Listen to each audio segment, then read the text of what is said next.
Reminisce show every Tuesday, man, carrying the traditions of St. Kofa because sometimes we got to go back and collect what we've forgotten. Boy, man, do we have amnesia? We got to keep remembering, man. We got to keep remembering. We do this every Tuesday, man. Reminisce show, man, rooted in Toronto culture, Toronto hip hop. Hey, man, but of course, man, we got history, we got the news. We're going to build on it all. Same. But before we get into all that, man, we always got to start with the check-in, man. It's always a pleasure, man, to build my brother. Mind Ben the Supreme, man. How's it going, brother? Yes, sir. I'm good. I'm good, brother. I'm good. Just staying healthy. Just keeping moving forward. And the mission is good. Another couple good days to report about it. Toronto hip hop, and the news is interesting. And I got some good information right here to report. Okay. Oh, I snap. You know what? That looks exactly like the camera that I have, but it just doesn't work anymore. It's retired. But like, yes, you're bringing it back. Man, oh man, oh man! I had a happy weekend mission to report. I had to go all the way out to Markham to get this thing, but shout out to the homegirl that. What are you going to be doing with this camcorder? I mean, everything's digital now. What does this have to do with anything? Like, you're like stuck in a time machine, bro. Like, what are you talking about? Oh, the archives. Mad tapes, fam. This tape. Oh man, this is great. Are some of those tapes labeled? Can you like just kind of give us an idea of what kind of gold you're sitting on? Yeah, see, I was going through them this weekend because I actually a bunch of them were not labeled. So then I started to go through them. This is one of the. I mean, I can't really make that out, but you got to read it for me, bro. Yeah. It says MMM Tape 2, 2005. And anybody. Whoa. Like Eminem, not like M and like M, no, like no, three acronym for MMM. Like MMM, Million Man March, 2005. Oh, bro. Million Man. Like, it's crazy to me because these moments are so rare in today's climate, man. Like, so what you're talking about, like Million Man March, like, could that happen? I don't know, man. But you were there and you got the footage, man. That's incredible, man. You got some content from there, man. That's peace. I have super gold on this. That's not the thing. Is I was at the first Million Man March, which I showed you some pictures from, because I didn't even have a video camera to take it back there, but I took still camera pictures. So I remember showing that maybe 2 years ago. And 10 years after the 1995 Million Man March, there was a 10-year anniversary. So in 2005, I was like, yo, I'm capturing this. 2005, technology was a little better. Peace. And we went back down to Washington, and I went into this tape and I started checking some stuff out. So what happened at the end of the tape is I went to a black church. I can't, like, some of these tapes I'm going through, and it says you need to clean the audio heads on these. So I can only see the video of what's happening. Some of them I can't even quite tell. So I see the video and I'm like, I can't hear anything. And all I know is I'm seeing video of me up in a black church in Washington. And there's just mad people there. There's mad people. I can't even tell who's speaking. It's just some very militant looking people, some sisters, some elders. What was like the energy there? Like, as you're describing this, I'm curious, like you just being in that space, mad people, you know, African American heritage, the energy, just being in that space at that time. Like, what do you remember from that moment? It was 100% militant black power, and just it was just, and it was the beautiful thing and the challenging thing was it was a whole variety of different levels of political black representation. And you know, there was some Caribbean people, there were some Black Americans, and then there's like, you know, the new African Panther Party was there, and then there's like there's older folks, there's younger folks, people in dashikis, people, and you know, there's medallions. There's just the whole 100% entirety of black revolutionary energy. I swear I saw, like, I didn't get to see it on the tape because I didn't get to watch the entire tapes. All the tapes are like 90 minutes. So I got to go through all of them. But I'm just going through them bit by bit to just see in pieces because I think I've got about 25, 30 tapes. So, like, I remember one memory I have is that at the end of one of these, at the end of the church that I went to, I swear on my life that I saw Dick Gregory speak. And, and I, And and you're saying that you might have I'm footage of that? 99% sure that I was also videotaping Dick Gregory while he was speaking. Because, like, Oh, man, this was in 2005 and I didn't know much, but I was like, oh, like they had some, Farrakhan was there. I crazy. saw a couple other rappers was there. I bumped into Chuck D. So, like, I'm like, I knew that legendary thing was going on. I'm like, come on, this is Million Man March. Like, I know it's legendary. Wow. So, like, when Dick Gregory was speaking at the time, I was young and I didn't quite know what a legend he was in Black history. But I'm like, I know the name Dick Gregory, and I know he's like, like a legendary dude from the 60s, 70s. Yeah. And so, like, I'm in my brain, I remember being like, yo, I gotta videotape this dude. Like, I didn't even know much about him at the time, but I'm like, let me videotape him while he's speaking. So I'm like 99% sure Dick Gregory is at the end of one of these tapes. So bless his spirit because he passed on a while ago. But I'm just saying, like, there's this one right here. I can't hear it, but this is Cannibal Ox. What? And I've heard that name in a long time. Whoa. yeah, so there's two things about this tape. When Okay. I'm watching it, like, the audio is off, so I can't quite tell. I can't hear it, and I have to get it cleaned. I see in the background of them performing, it just says Lee's, so I know it's at Lee's Palace. And there's two things about that. One, Break it I down. I saw Cannibal Ox perform on September 11th, 2001.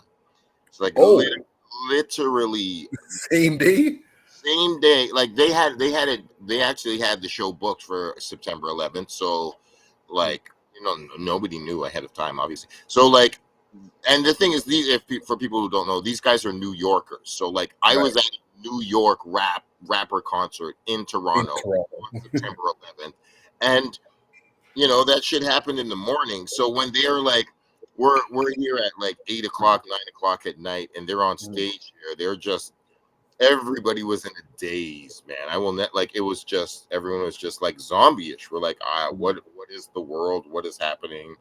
And I'm like, these guys are my friends. So I'm like, I'm Yeah. with New Yorkers on September 11th. And they were like, what are we even going to go back to, yo? Like, what they're like, Wow. That's really wow. yeah, they're like, we're never going to see our city the same again. I'm like, yeah, I can't even imagine, like, what the hell? Like, you drive, Mm. and obviously there's no more Twin Towers. So yeah, I'm saying, I think, I can't tell if this is the 2001 concert, but it might be. And I got a CKLN interview here. I can't go on Oh for. man, come on. There's so much I'm CKLN. Yeah. gonna end on that note because, like, it's classic CKLN footage where, like, for people who don't know, it's like that room with the couches in the back and there's the glass window in the Oh middle. no, people won't even know. It's one of those things that it has to be like an experiential learning opportunity. So we got to actually jump in these like audio visual time machines and bring people back so they can know what's going on.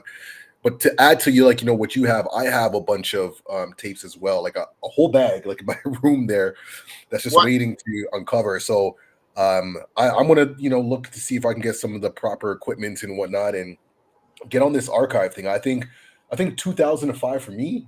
I know we're not doing New Year's resolution. I'm a little bit ahead of the game though, but I'm just thinking, I'm just being inspired right now.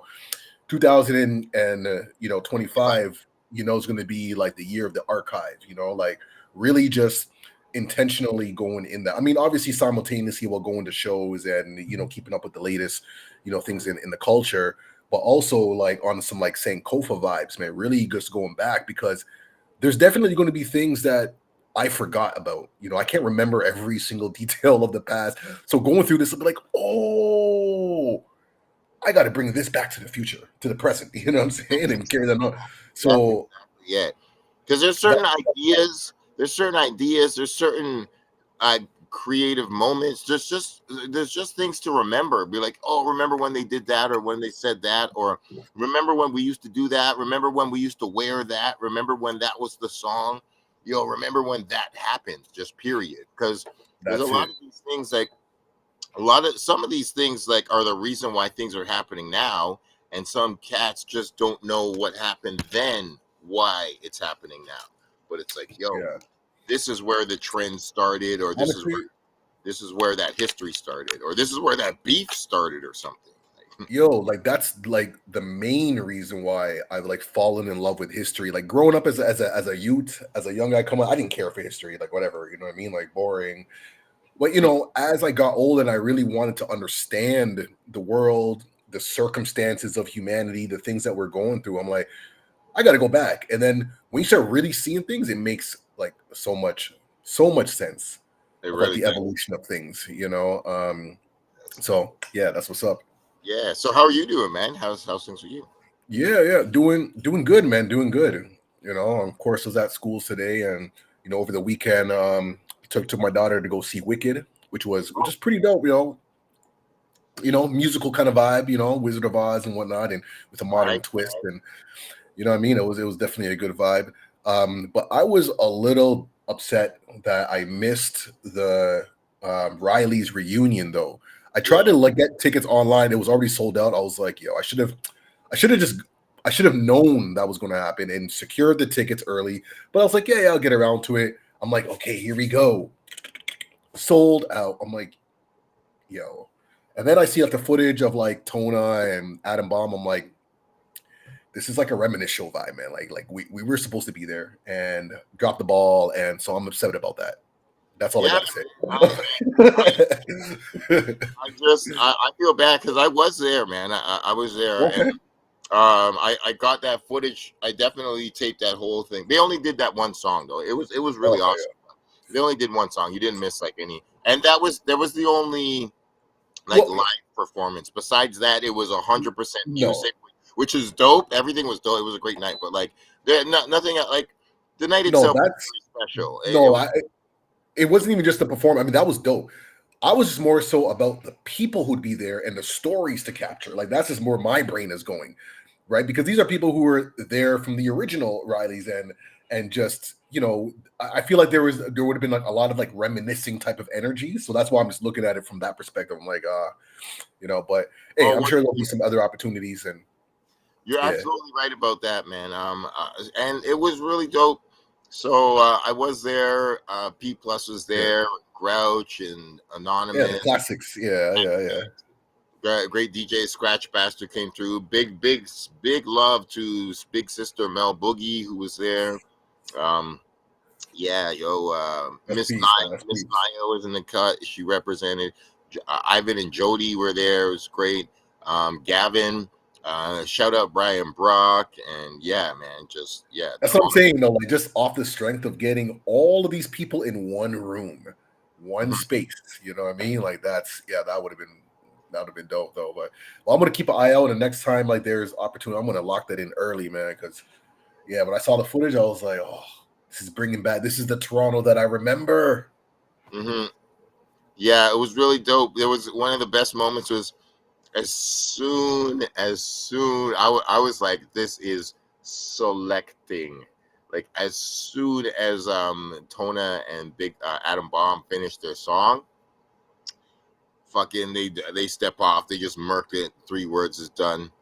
DJ jigga jigga, ding ding ding ding ding, Ah, that's appropriate. and You got just this. like yo, family vibes. Drop fucking all time killing, and then right after that, just jigga jigga, just fucking easy on the motion, and it was like, Oh, really? Oh, just really. and See. like everybody in the room was like T fucking dot us, and it's like. And honestly, most of the people were there in their 30s and stuff. It didn't really look like too many people in their 20s. It was 30s. Well, that's where we're at, yo. Cause we were that age like 20 years ago, like when Riley was popping. So it makes perfect sense, and I'm not mad at the older crowd. You know what I'm saying? Because I hang around youngins all the time, like in schools and events and whatnot. Like after a while, it's like I want to be around people my age, yo. No disrespect to the youth, them. Enough Yeah, love and yeah, no respect. But disrespect, as no. an older head, it's like I need to be on a different kind of frequency. You know what I'm saying? Like youth culture is not where I'm at. You know, so Yeah, man, and there wasn't a single song from the last 10 years, not that's what I'm one. saying.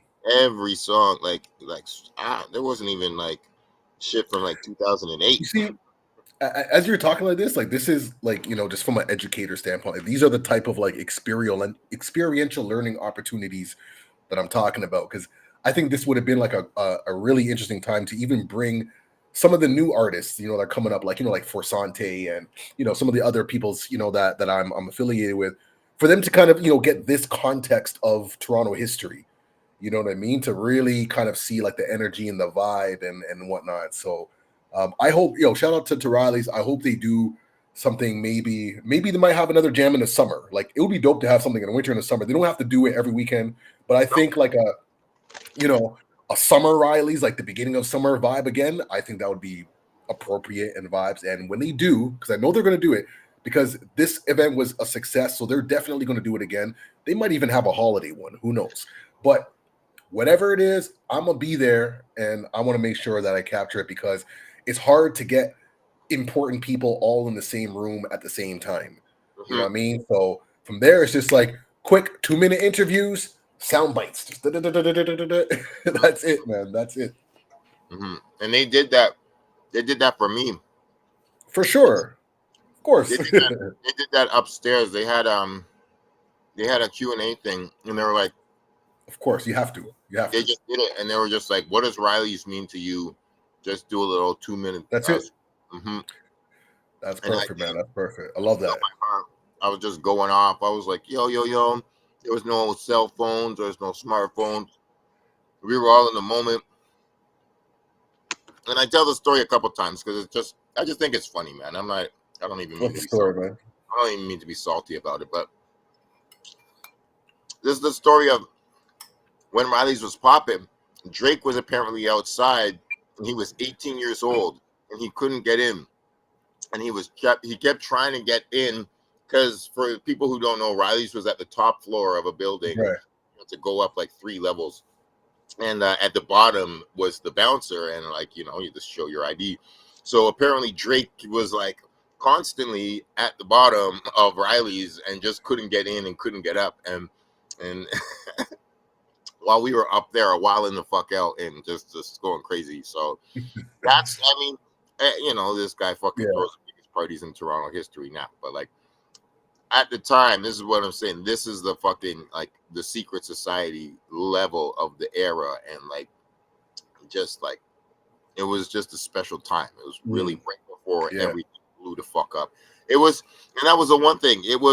There was a time for sure when Toronto was the best hip hop city in the world, and we had all the good stuff, none of the bad stuff, and we were still like the biggest hip hop's biggest secret.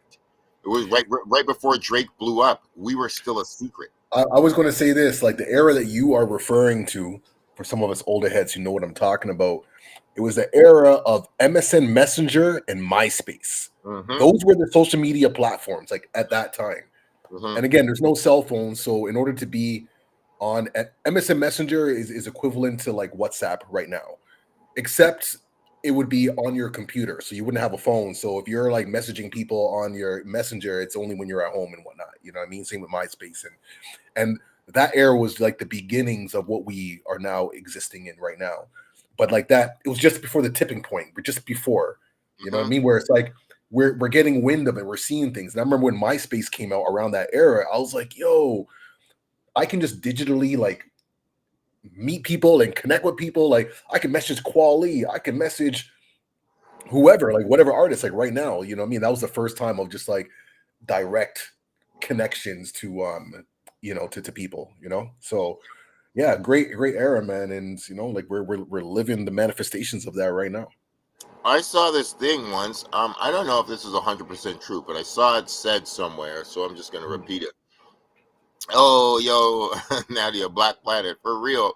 I was just yeah. about to say like Napster, because Audio Galaxy days, but So Oh, Black Planet, yo.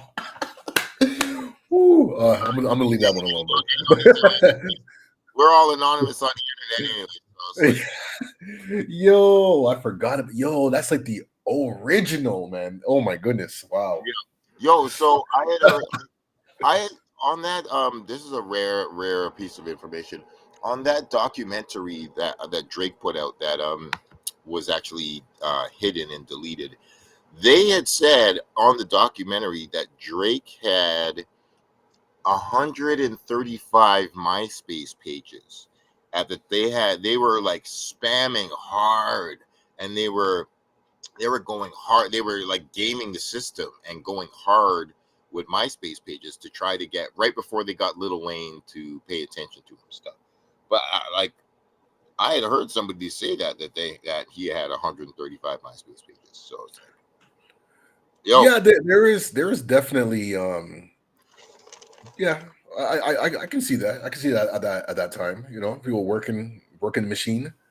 mhm, But that's a pretty cool segue into some of the things that's happening yeah, right let's now. bring it up to now. Yeah, man. So as yeah, I mean, how do you want to break this down, man? Like I feel like every time I try to like not talk about Kendrick and Drake, it's like something comes up where it's like, and here we are again. Yo, but to be honest, tying it all together, what Nadia is saying right there, the original social media algorithm Facts. ties into the Drake lawsuit with Kendrick right now today, because Drake is saying that Not Like Us was Yeah. used by bots and spammers, and that the Universal was behind it and getting paid for both of their artists to beef with each other, and everything is pay for play nowadays. So it's Yeah. like um, it's not like there's not validity to some of this possibly. A lot of people are going at him like, oh man, you're having a lawsuit over your beef song. That's an automatic L. But like, hey man, like getting called by a pedophile by a whole bunch of people all year is not cool. So I would hate that Mm. part. Yeah, yeah. It's definitely like a sticky thing. And I think And he ain't no pedophile. again, what For, it is that there yeah, for me, I'm so serious about this shit because like for Africa sure. Africa Bambaataa is a child molester. Like we can't be fucking around in this fucking day and age with throwing Yeah. around certain terms. You got to have proof before you call somebody something like that. So it was really Yeah, irresponsible. true. Well, a lot of it was really just like speculation of what people were just kind of saying and whatnot. So, even like what Kendrick mentioned is it's not entirely just kind of like out the blue, like random. It's like he just capitalized on what was already kind of like, circulating, true or false, regardless, it's something that he capitalized on. And when you're in a hip hop battle, that's what you do. You know what I mean? It's dirty, man. You're gonna throw dirt in people's faces and you know, um, attack certain soft spots or questionable spots or whatever, make people vulnerable and, yada, yada, yada. So for me, like, just like looking at this from like a hip hop standpoint, and when I think of like hip hop's relation to, like authorities and, you know, the powers that be and law and things of that nature, you know what I mean? Like that type of compliance and reliance is just like, a no-no, you know what I mean? So this is where it kind of gets like sticky, where it's like, because it's the context of a rap battle, and Kendrick is clearly reaping the benefits of various successes off of this. It gives like the image of like like sore loser type of vibes, and it's like what, like I'm gonna take legal action. So now people are like kind of using terms like Karen and this and that. So that's Mhm. one dimension of it. The other, of him talking about this like payola vibe, I think is a very important thing, right? Because at the end of the day, like Kendrick Lamar is critiquing like the industry, right? Yeah. As a whole, like entirely. So like, yes, Drake was just kind of like the low hanging fruit to kind of, accelerate that. But his whole like, motive is really about just bringing back, I feel like, integrity to the culture, rooted in, his blackness and just kind of getting back to like, the essence of integrity and whatnot.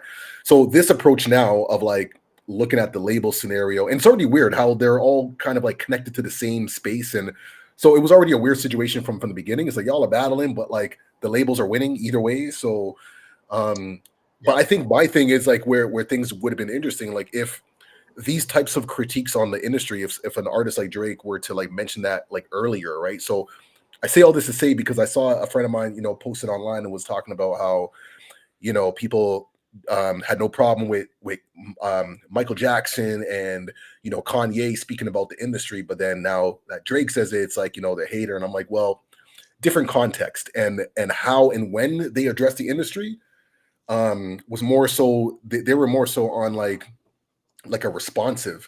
This is more of a reaction. You know what I'm saying? Like they when I look at like what Kanye was did, even when we look at Katrina and things of that nature, like you know what I mean? Like that was coming from like a response space, not a reactive kind of response. You know what I mean? So that's what I look at, like the differences that we have to really slowly unpack and whatnot.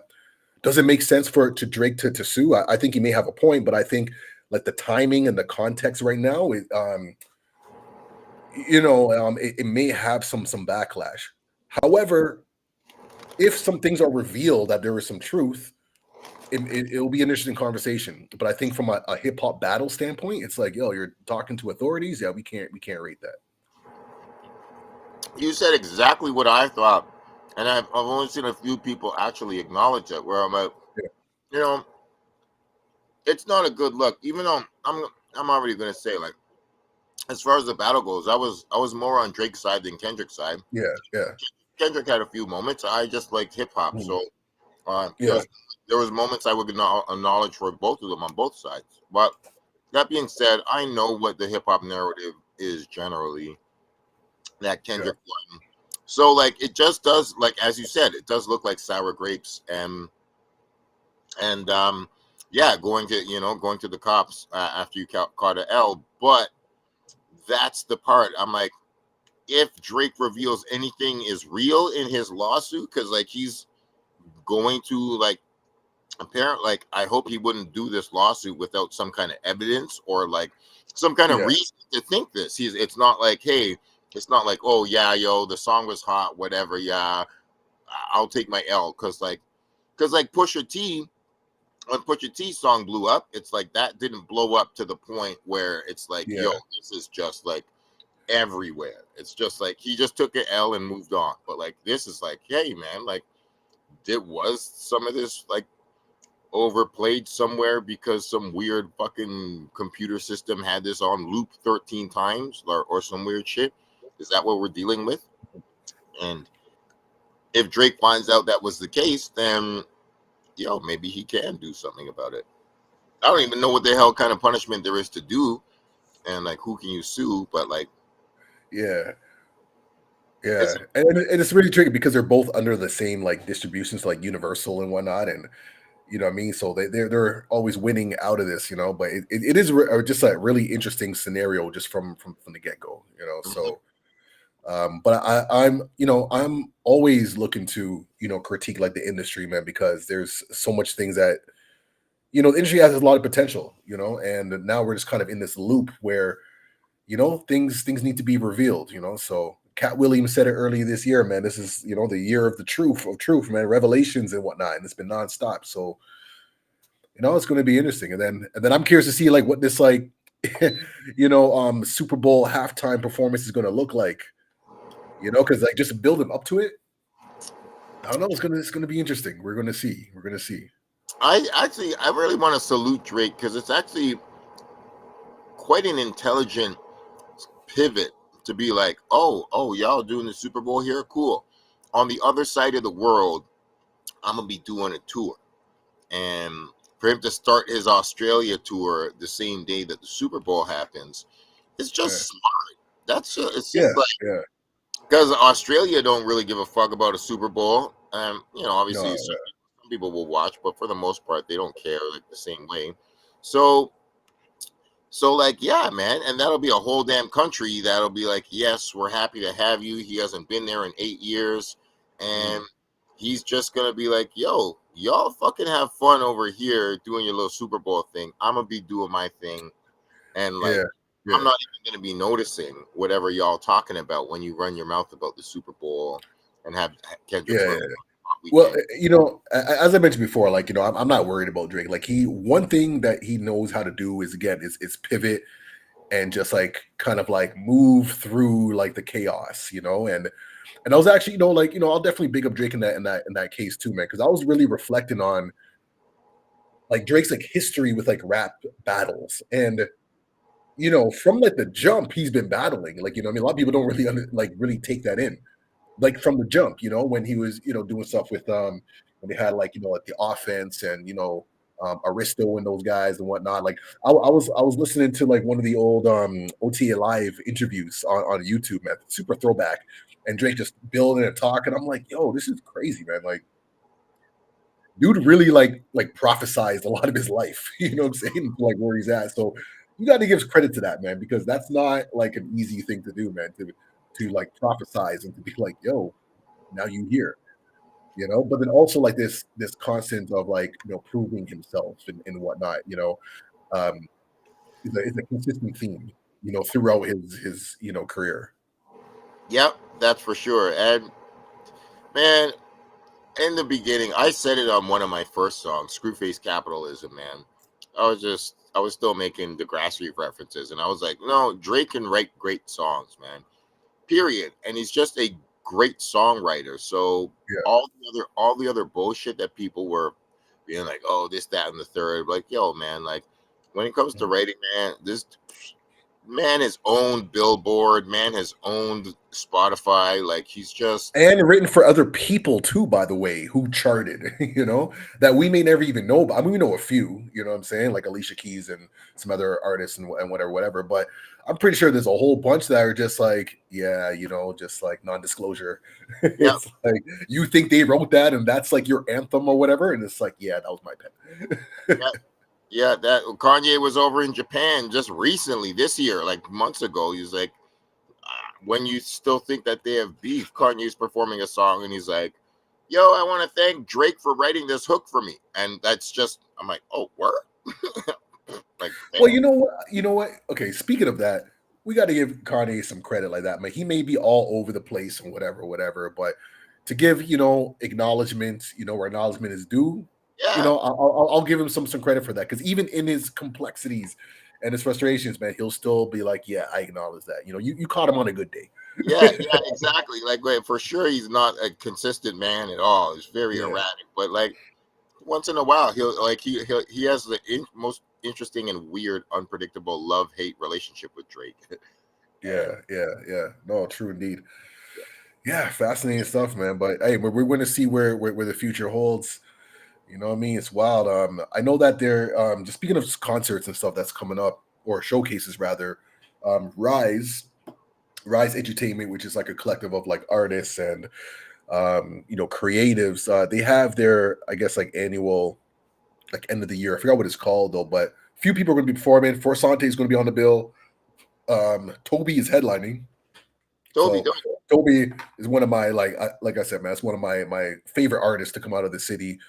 Him doing this thing and represent. So he's going to be there, and a few other artists. So I'm going to see what that looks like. I believe it's going to be in Regent Park at the Daniel Spectrum oh, building. So that's happening like I think December, I don't know, like 14th or whatever. Not next week, but the following week after that.